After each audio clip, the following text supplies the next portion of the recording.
په تورخم عمري مشغالي کې د مالی چارو تنظیم کمیټې مسؤلین وایي چې له پاکستان څخه په ورځنی ډول شاوخوا 600 کورنۍ راستنیږي. دوی وایي چې په تیرې اونۍ کې شاوخوا 4.5 کورنۍ راستنې شوي دي.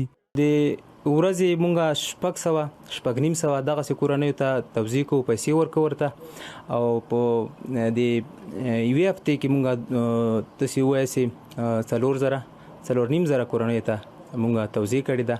همداسې د پیسو تعداد 15 میلیونه 15 میلیونه پیسې مونږ د یوې هفتې کې د خلکو ته توزیع کړي. ورته مهال پاکستان څخه راستنې شوي خوښ دي چې په عمري کمپ کې ورته ټولې اسانتیاوې برابرې او په وخت یې ستونزو ته رسیدنه شوې ده.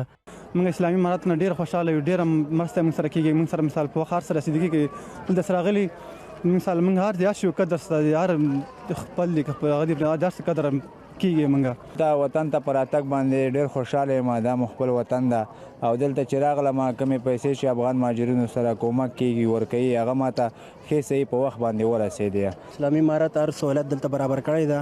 اوبه شته، ډوډۍ راکوي، کمپونه، خیمې، کوټې، هر شی برابر دي. ګاډي کریم راکوي، پیسې، هر شی ښه خوشاله یم.